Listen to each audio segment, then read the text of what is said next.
Salam belajar dan salam cerdas bagi semua sahabat didik. Kali ini kita akan belajar mengenai perkembangbiakan pada tumbuhan. Kita mulai dari perkembangbiakan tumbuhan angiospermae atau tumbuhan berbiji tertutup.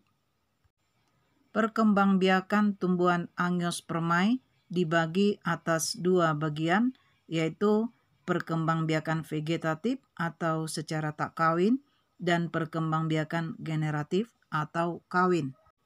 Selanjutnya, perkembangbiakan vegetatif dibagi atas dua, yaitu vegetatif alami dan vegetatif buatan. Vegetatif alami juga dapat dilakukan dengan beberapa cara, yaitu rizoma atau akar tinggal, yaitu batang yang tumbuh mendatar menyerupai akar di dalam tanah. Contohnya, lengkuas, jahe, kunyit, bunga tasbih, dan lain-lain. Yang kedua, stolon atau geragi, yaitu batang tumbuhan yang menjalar di atas tanah.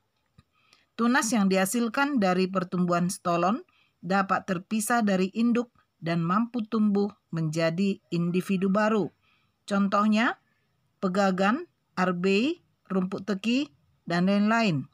Yang ketiga, umbi lapis, yaitu susunan berlapis-lapis yang terdiri dari daun yang menebal, lunak, dan berdaging, serta memiliki batang yang berupa bagian kecil pada bagian bawah umbi lapis yang disebut cakram. Contohnya, bawang merah, bawang putih, bawang bombay, dan lain-lain. Yang keempat, umbi batang, yaitu cadangan makanan berupa amilum yang disimpan di dalam batang. Jika umbi tersebut ditanam, maka akan menghasilkan individu baru. Contohnya, kentang. Yang kelima, kuncup adventif daun, yaitu calon tunas yang terdiri dari calon batang dan calon daun. Kuncup adventif daun adalah kuncup yang terletak di tepi daun. Contohnya, cocor bebek. Selanjutnya kita bahas perkembangbiakan vegetatif buatan, yaitu reproduksi aseksual atau tidak kawin yang sengaja dilakukan oleh manusia untuk memperbanyak tanaman. Perkembangbiakan vegetatif buatan dapat dilakukan melalui beberapa cara. Yang pertama, cangkok. Mencangkok yaitu cara perkembangbiakan tumbuhan dengan menghilangkan kambium dari batang dan menumbuhkan akar pada bagian tersebut. Contoh tanaman yang dapat dicangkok yaitu pohon mangga, jambu, rambutan, dan lain-lain.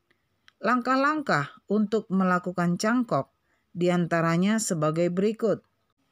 Yang pertama, pilih batang pohon yang akan dicangkok, kemudian ukurlah panjang batang sekitar 10-15 cm dan tandai. Yang kedua, kelupas kulit pada bagian batang yang telah ditandai tadi. Yang ketiga, bersihkan kambium hingga tidak tersisa pada batang tersebut.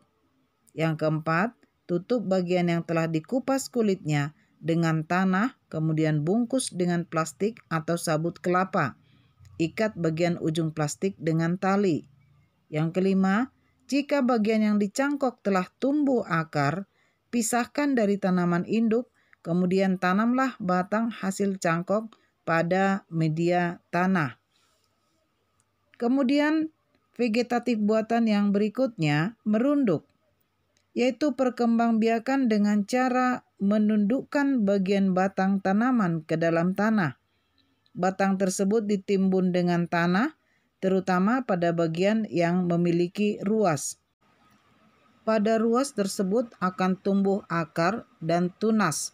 Contoh tumbuhan yang dapat berkembangbiak dengan merunduk yaitu bunga alamanda.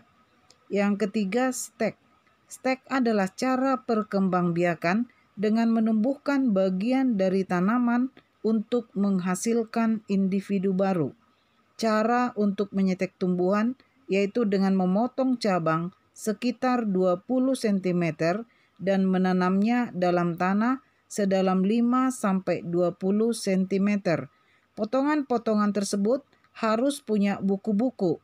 Banyak dilakukan terhadap ubi kayu, tebu, tanaman pagar, dan lain-lain. Arah mata tunas sebaiknya menghadap ke atas. Berikut perkembangbiakan generatif pada tumbuhan Angiospermae. Perkembangbiakan generatif adalah perkembangbiakan tumbuhan dengan penyatuan sel gamet atau sel kelamin. Kita ketahui bahwa sel kelamin pada tumbuhan terdapat pada bunga, di mana alat kelamin jantan yaitu benang sari yang terdiri dari kepala sari dan tangkai sari. Sedangkan alat perkembangbiakan betina terdapat pada putik yang terdiri dari kepala putik, tangkai putik, bakal buah, dan bakal biji. Tahap perkembangbiakan generatif pada tumbuhan Angiospermae dimulai dari penyerbukan atau polinasi, di mana penyerbukan adalah proses jatuhnya serbuk sari ke kepala putik. Proses penyerbukan pada tumbuhan dapat terjadi dengan bantuan serangga, angin, dan hewan lainnya sebagai berikut. Yang pertama, anemogami, yaitu penyerbukan yang dibantu oleh angin.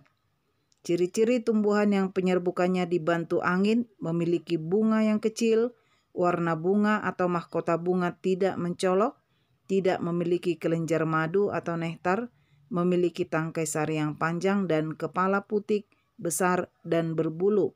Yang kedua, entomogami, yaitu penyerbukan yang dibantu oleh serangga. Ciri tumbuhan yang penyerbukannya dibantu oleh serangga adalah mahkota bunga berwarna mencolok, mengeluarkan bau yang khas, mempunyai kelenjar madu. Contoh tumbuhan tersebut adalah tanaman jeruk, pepaya, jambu, dan bunga kacang. Yang ketiga, ornitogami, yaitu penyerbukan yang dibantu burung. Ciri dari tanaman yang penyerbukannya dibantu oleh burung yaitu memiliki ukuran bunga yang besar, berwarna merah cerah, tidak berbau, mahkota bunga berbentuk trompet, dan menghasilkan nektar dalam jumlah yang banyak. Contohnya bunga cangkring atau dadap. Yang keempat, kriptogami, yaitu penyerbukan tanaman yang dibantu oleh kelelawar. Ciri tumbuhan yang penyerbukannya dibantu kelelawar adalah menghasilkan nektar, menghasilkan bau, mekar pada malam hari, dan memiliki warna bunga yang menarik. Contohnya tanaman kaktus. Yang kelima, antropogami, yaitu penyerbukan yang dibantu oleh manusia. Contohnya anggrek dan vanili. Proses penyerbukan biasanya dilakukan pada satu bunga dalam satu tanaman. Akan tetapi penyerbukan juga dapat dilakukan dengan dua bunga yang berbeda atau pada dua tanaman yang berbeda tetapi masih dalam satu jenis tumbuhan. Penyerbukan juga dibedakan berdasarkan asal serbuk sari, yaitu penyerbukan sendiri atau autogami, di mana serbuk sari berasal dari satu bunga yang sama. Yang kedua, penyerbukan tetangga atau geitonogami, di mana serbuk sari berasal dari bunga lain dalam satu pohon. Yang ketiga, penyerbukan silang atau alogami, serbuk sari berasal dari pohon lain yang masih satu spesies. Yang keempat, bastar, di mana serbuk sari berasal dari varietas lain. Setelah penyerbukan, maka tahap kedua akan terjadi pembuahan atau fertilisasi, yaitu bertemunya sel kelamin jantan dan sel kelamin betina. Benang sari sebagai alat kelamin jantan pada tumbuhan yang melekat pada kepala putik, yaitu alat kelamin betina, akan menyerap air dan berkecambah membentuk bulu serbuk sari. Bulu serbuk sari tersebut akan menuju ke bakal buah di dalam bunga dan inti bulu serbuk sari akan membelah menjadi dua sel inti generatif yang akan berkembang menjadi sel sperma. Satu sel sperma akan membuahi sel ovum dan satu lagi akan membuahi inti kandung lembaga membentuk endosperma. Pembuahan yang terjadi pada angiospermae disebut dengan pembuahan ganda. Tahap ketiga, terjadi penyebaran biji. Embrio hasil pembuahan akan berkembang menjadi bakal biji, kemudian menjadi biji. Biji dilindungi oleh bakal buah atau ovarium. Guna dapat tumbuh menjadi individu baru, biji harus ditanam pada media yang sesuai. Secara alami terjadi penyebaran biji dari tumbuhan menuju media tanam yang sesuai. Penyebaran biji dapat dilakukan melalui beberapa cara. Yang pertama, anemokori, yaitu proses penyebaran biji yang dibantu oleh angin. Misalnya, tumbuhan dandelion yang memiliki biji yang ringan dan kecil, serta pada bijinya memiliki sayap yang memudahkan biji untuk terbang. Yang kedua, hidrokori, yaitu penyebaran biji yang dibantu oleh air, misalnya pada tumbuhan kelapa yang hidup di tepi laut. Yang ketiga, zookori, yaitu penyebaran biji yang dibantu oleh hewan. Terdapat beberapa jenis zookori tergantung dari jenis hewan yang membantu, seperti entomikori, penyebaran biji dibantu serangga. Chiropterokori, penyebaran biji dibantu oleh kelelawar. Ornitokori, penyebaran biji dibantu oleh burung. Mammokori, penyebaran biji yang dibantu oleh hewan mamalia.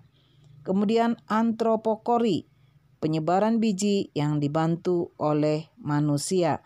Kemudian tahap keempat adalah perkecambahan, di mana biji yang telah berada pada media tumbuh yang sesuai akan tumbuh dan berkembang. Pertumbuhan biji diawali dari biji yang mulai berkecambah. Perkecambahan biji dapat terjadi secara hipogeal atau epigeal. Hipogeal yaitu perkecambahan biji yang ditandai dengan kotiledon yang berada di bawah tanah. Sedangkan perkecambahan epigeal ditandai dengan kotiledon yang berada di permukaan tanah. Perkembangan hidup atau siklus hidup tumbuhan angiospermae dimulai dari bertemunya sel gamet jantan dan sel gamet betina membentuk zigot. Selanjutnya, zigot akan berkembang menjadi tumbuhan dewasa. Berikut kita akan berlanjut ke perkembangbiakan tumbuhan gimnospermae. Tumbuhan gimnospermae atau tumbuhan berbiji terbuka tidak memiliki bunga sehingga perkembangbiakannya berbeda dari tumbuhan angiospermae. Tumbuhan gimnospermae memiliki organ reproduksi berupa strobilus atau runjung. Strobilus jantan mengalami meiosis dan menghasilkan mikrospora, kemudian berkembang menjadi serbuk sari. Strobilus betina akan mengalami meiosis dan menghasilkan megaspora, kemudian membentuk sel ovum. Serbuk sari akan menempel pada lubang bakal biji, kemudian tertangkap oleh cairan di dalam lubang bakal biji. Jika cairan menguap, maka serbuk sari dapat masuk ke bakal biji dan terjadilah pembuahan. Berikut kita akan masuk ke perkembangbiakan tumbuhan paku. Perkembangbiakan tumbuhan paku dilakukan menggunakan spora. Spora yang jatuh ke media tanah yang sesuai akan tumbuh menjadi protalium. Protalium menghasilkan antheridium dan archegonium. Antheridium menghasilkan sel gamet jantan dan archegonium menghasilkan sel gamet betina. Sel gamet melakukan pembuahan dan menghasilkan zigot. Zigot akan berkembang dan memulai tahap sporofit. Sporofit akan menghasilkan spora. Berikut perkembangbiakan tumbuhan lumut. Perkembangbiakan tumbuhan lumut dilakukan dengan menggunakan spora. Spora lumut yang jatuh ke tempat yang sesuai akan tumbuh dan membentuk protonema. Protonema berkembang menjadi tumbuhan lumut yang menghasilkan antheridium dan archegonium. Antheridium akan menghasilkan sel gamet jantan dan archegonium menghasilkan sel gamet betina. Terjadi fertilisasi sehingga membentuk zigot. Zigot berkembang menjadi sporofit yang menghasilkan spora. Tumbuhan lumut juga mengalami reproduksi secara aseksual atau tidak kawin melalui kuncup atau gemai dan melakukan fragmentasi. Fragmentasi merupakan proses pelepasan bagian tubuh dan bagian tubuh tersebut dapat tumbuh menjadi individu baru. Bagian yang terakhir kita akan bahas mengenai teknologi perkembangbiakan pada tumbuhan. Yang pertama adalah hidroponik, yaitu teknologi budidaya tanaman dengan memanfaatkan air tanpa menggunakan tanah sebagai media tumbuh. Tanaman hidroponik biasanya meliputi sayuran dan buah-buahan yang berukuran sedang. Air yang dijadikan sebagai media tanam ditambahkan dengan nutrisi tertentu. Adapun kelebihan sistem budidaya hidroponik antara lain, 1. Mengatasi masalah tidak tersedianya tanah sebagai media tanam. Yang kedua, mengurangi penyakit tanaman yang umum terjadi pada media tanah. Yang ketiga, menggunakan air dan pupuk lebih sedikit karena terukur dan terencana. Yang keempat, pengendalian hama dan penyakit menjadi lebih mudah. Namun kekurangannya ada. Yang pertama, membutuhkan biaya yang lebih besar dan membutuhkan ketelitian ekstra pada proses perawatannya. Yang kedua, teknologi vertikultur, yaitu teknologi budidaya tanaman dengan memanfaatkan barang-barang bekas karena keterbatasan lahan tanam. Teknologi vertikultur dapat dilakukan pada botol plastik bekas, ban bekas, talang air bekas, dan sebagainya.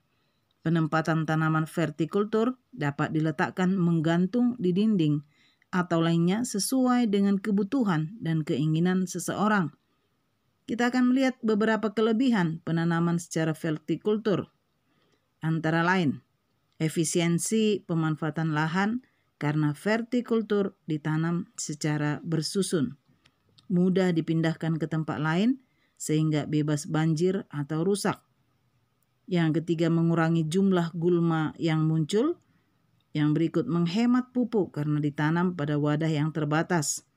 Yang berikutnya, menghemat pestisida karena tanaman vertikultur menggunakan media steril. Dan yang terakhir, mempermudah perawatan dan menghemat penyiraman. Namun ada beberapa kelemahannya. Yang pertama, membutuhkan pemberian pupuk dan penyiraman secara berkelanjutan. Yang kedua, pemindahan rangkaian tanaman vertikultur yang tidak berhati-hati akan menyebabkan kerusakan.